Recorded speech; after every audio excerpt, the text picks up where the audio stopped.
ദൈവത്തിൻ്റെ അതിപരിശുദ്ധമായ നാമം വാഴ്ത്തപ്പെടുമാറാകട്ടെ. ഇന്നത്തെ വായന ഭാഗം ആവർത്തന പുസ്തകം 31 മുതൽ 34 വരെയുള്ള അധ്യായങ്ങളാകുന്നു. ഇന്നത്തെ ചിന്തയ്ക്കായി ആവർത്തന പുസ്തകം 32 അധ്യായം 47 വാക്യം.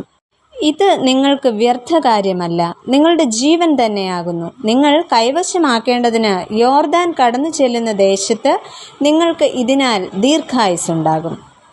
മോശയുടെ ജീവിതത്തിൻ്റെ അവസാന കാലഘട്ടവും യോശുവയിലേക്കുള്ള നേതൃത്വ കൈമാറ്റവുമാണ് നമുക്ക് ഇന്നത്തെ വായനാ ഭാഗത്ത് കാണുവാനായിട്ട് കഴിയുന്നത്.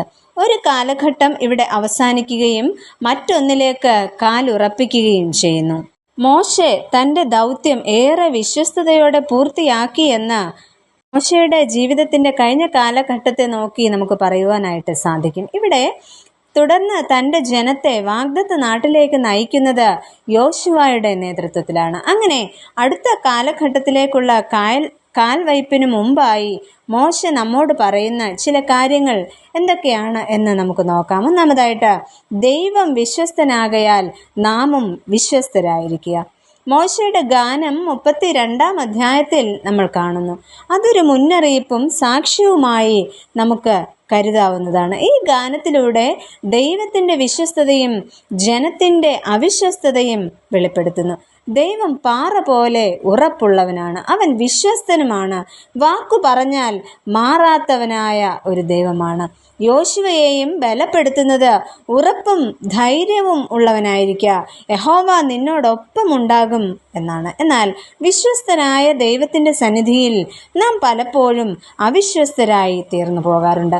ദൈവസന്നിധിയിൽ നിന്നും അനുഗ്രഹങ്ങൾ പ്രാപിച്ചിട്ടും ചിലപ്പോൾ നാം ഈ ദൈവത്തെ മറന്നു പോകാറുണ്ട്. എന്നാൽ ദൈവം വിശ്വസ്തനാകയാൽ നാമും വിശ്വസ്തരാകണമെന്നാണ് ഇന്നത്തെ വായനാ ഭാഗത്തിലൂടെ മോശ നമ്മെ ഓർമ്മിപ്പിക്കുന്നത്. മോശയും ദൈവസന്നിധിയിൽ വിശ്വസ്തനായിരുന്നു. മോശയുടെ ഈ സാക്ഷ്യ ജീവിതവും നമുക്ക് ഏറെ പ്രചോദനമായി തീരട്ടെ. രണ്ടാമതായിട്ട്, മറ്റുള്ളവർക്ക് നാം അനുഗ്രഹമാകുക. തൻ്റെ മരണത്തിന് മുമ്പ് ഓരോ ഗോത്രങ്ങളെയും അനുഗ്രഹിക്കുന്ന മോശയെ നമുക്ക് ഇന്നത്തെ വായനാ ഭാഗത്ത് കാണുവാനായിട്ട് സാധിക്കുന്നു. ഇസ്രായേൽ ജനതയ്ക്കായി ഇത്രയധികം ബുദ്ധിമുട്ടുകൾ ഏറ്റെടുത്ത് പോരാട്ടം നടത്തിയിട്ടും കനാൻ ദേശത്ത് കാലുകുത്തുവാനായിട്ട് മോശയ്ക്ക് സാധിക്കുന്നില്ല. തൻ്റെ നിയോഗം യോശുവയിലേക്ക് കൈമാറേണ്ട സാഹചര്യം മോശയുടെ ജീവിതത്തിൽ ഉണ്ടാകുന്നു.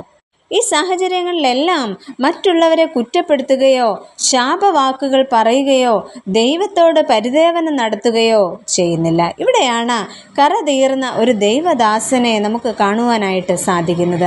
അദ്ദേഹം വിട വാങ്ങുമ്പോഴും ഏവരെയും അനുഗ്രഹിക്കുന്നു. നമ്മുടെയും ജീവിതത്തിൽ നമുക്ക് അനുകൂലവും പ്രതികൂലവുമായി നിൽക്കുന്നവർ ഉണ്ടായേക്കാം.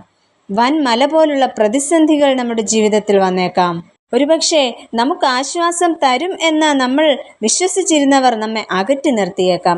എവിടെയും സാക്ഷ്യം നഷ്ടപ്പെടുത്താതിരിക്കുക, വിശ്വസ്തരായിട്ട് മുന്നേറുക, മറ്റുള്ളവരെ ശപിക്കാതെ അനുഗ്രഹിക്കുക. മറ്റുള്ളവർക്ക് ഒരു അനുഗ്രഹമാകുവാൻ ദൈവം നമ്മെ തിരഞ്ഞെടുത്തിരിക്കുന്നു. അങ്ങനെയെങ്കിൽ നമ്മുടെ വാക്കും പ്രവൃത്തികളും നമ്മുടെ ചുറ്റുമുള്ളവർക്ക് അനുഗ്രഹമായി തീരട്ടെ. ഇസ്രായേല്യർ വാഗ്ദത്ത ദേശത്തിൻ്റെ കവാടത്തിൽ നിൽക്കുന്നത് പോലെ ഞാനും നിങ്ങളും നിത്യതയ്ക്കായി ഒരുക്കപ്പെടുന്നവരാണ്. അങ്ങനെയെങ്കിൽ മോശയെപ്പോലെ സാക്ഷ്യ ജീവിതം നയിക്കുവാനും വിശ്വസ്തരായിട്ട് ദൈവം നമ്മെ ഏൽപ്പിച്ചിരിക്കുന്നതായ ശുശ്രൂഷകളിൽ തുടരുവാനും മറ്റുള്ളവരെ അനുഗ്രഹിക്കുന്നവരായി തീരുവാനും ദൈവം നമ്മെ ഓരോരുത്തരെയും സഹായിക്കട്ടെ. നമുക്ക് പ്രാർത്ഥിക്കാം. പ്രിയ കർത്താവേ, അവിടുത്തെ സന്നിധിയിൽ വിശ്വസ്തരായി ജീവിക്കുവാൻ ഞങ്ങളെ ഏവരെയും സഹായിക്കണമേ. ഞങ്ങളുടെ ജീവിതം മറ്റുള്ളവരുടെ മുമ്പിൽ ഒരു സാക്ഷ്യമാക്കി അവിടുന്ന് തീർക്കണമേ. ദോഷമായവ ഞങ്ങളുടെ നാവിൽ നിന്നും അകറ്റി ഏവരെയും അനുഗ്രഹിക്കുവാൻ, ഏവരെയും ചേർത്ത് നിർത്തുവാൻ ഞങ്ങളെ സഹായിക്കണമേ. ആമേൻ.